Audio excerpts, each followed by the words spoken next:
naranasan kita habang inaaral ko. And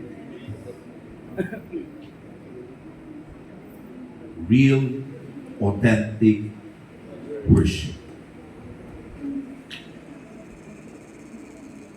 Nung nasa university ako, between 89 to 92, nag-aaral ako sa Lyceum, sa Intramuros, the best school in Asia. There are only two schools in the Philippines, Lyceum and others. Ang course ko doon ay Foreign Service. So, pangarap ko, pag pumasa ako doon, tapos pumasa ako sa board, ang mataas kong pangarap ay maging ambassador.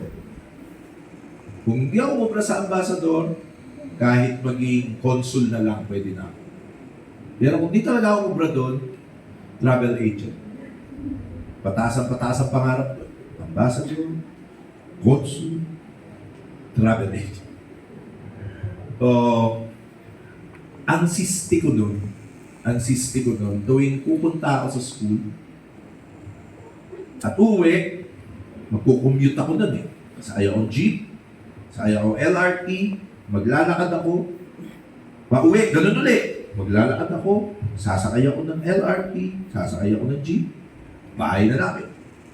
Tapos pagdating ko sa bahay namin, pagkatapos ng mga assignments ko, pagkatapos ng mga dapat kong gawin, ako sa kwarto ko, habang nag-aaral ako, umaandar yung praise and worship. Pag natutulog ako, umaandar pa rin praise and worship. Pag papasok ako, meron.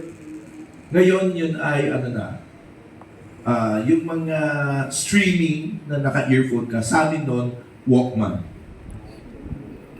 Pero kahit na gano'n, ang point is, matulog ako, gising ako, ang naririnig ko, praise and worship.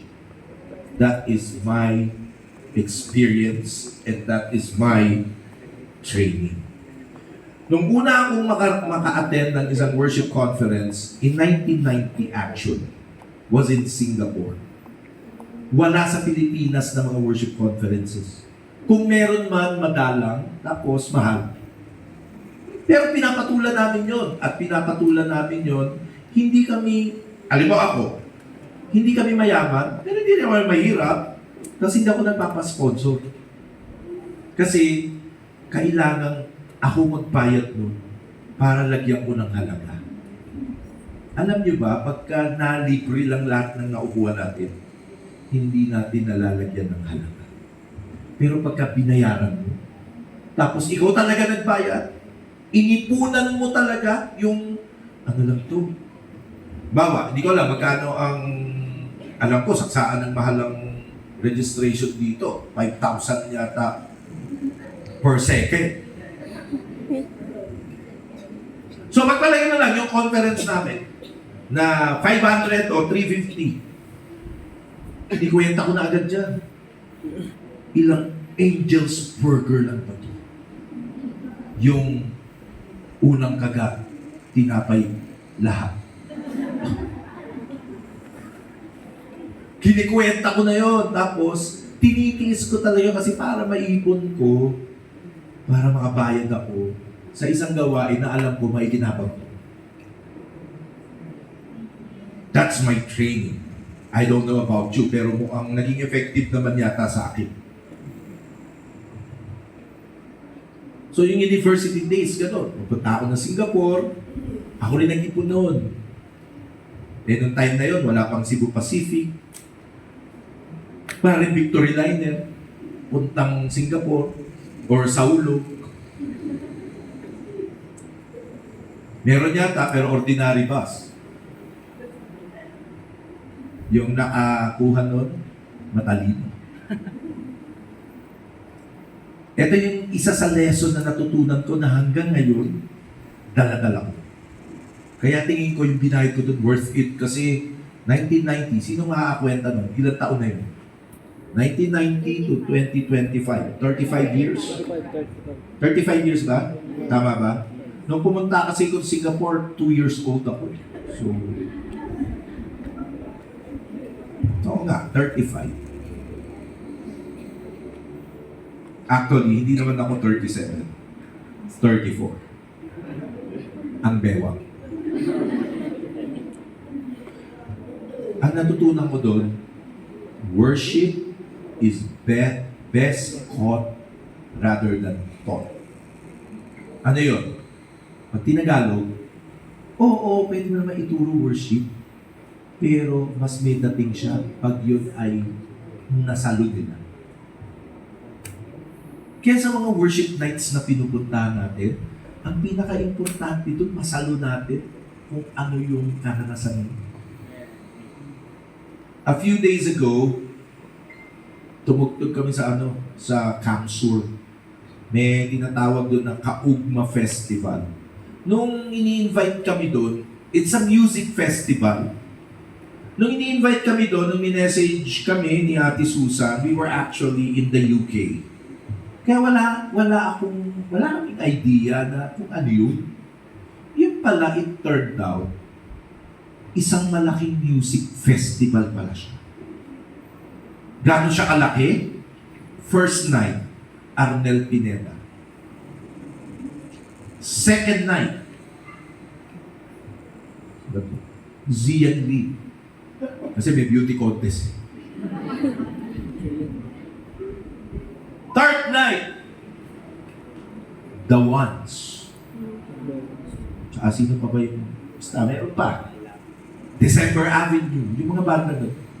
Fourth night, Apple Day Act.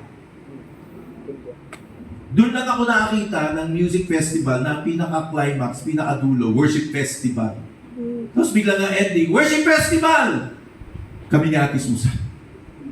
Hindi ko alam na ganun kalaking event. And it was really well attended. At sa mga nagbabanda, sa mga tumutugtog, na katulad ko, katulad nyo, lahat ng pinangarap mong ganda ng tunog nandun. Na true to form, kahit ang ganda ng gamit, wala pa rin monitor na tunog. Yung may tunog siya pag nagpa-practice kayo, pero pag tugtugan na, sinaaranas ng gano'n, yung maayos naman yun. Sound check nyo. Tapos, may himalang nangyayari pag tutugtog na kayo, nawawala. Pero ito yung pinasabi ni Lord as we were worshiping. By the way, shinare ko muna ano yung lately pinapasabi ni Lord pagka sa mga gathering. Na una, sa mga worship gathering, ang pinaka-worst na pwede mangyari, na entertain ka. Sa Tagalog, naaliw ka lang. So kahit pa Planet Shakers yan, kahit pa kami yan, o kahit pa kung sino mang worship team, worship leader, pag umattend ka doon, tapos ang ending, naaliw ka, sayang bayad. The next best thing, yung pwede na, kahit naman paano, na-inspire. Pwede na. Kahit paano naman na-inspire ka. Pero yung pinaka-best talaga yung pangatlo. Yung pag umuwi ka, pag umuwi tayo, lahat tayo, empowered by the Holy Spirit. Amen. Iba yun. And here's another word. Actually, pwede nyo mapanood pa sa Facebook yun, di pa yata nila binubura yun. Kaugma Festival, Worship Festival. Makikita nyo naman yun, sa dulo kami. Sabi ni Lord, sawang-sawa na ako sa mga dumarating sa worship, uuwi mga fans. Sawang-sawa na raw Panginoon sa ganun. Dahil ang totoong gusto niya, pag umuwi tayo, uuwi tayo, totoong worshiper ng Diyos. Amen. Hindi lang naman ngayon yan. Nung unang pumunta si Don Moen dito sa Pilipinas, 1986, hindi ko alam ba't nasabit ako, isa ako sa original backup singer niya.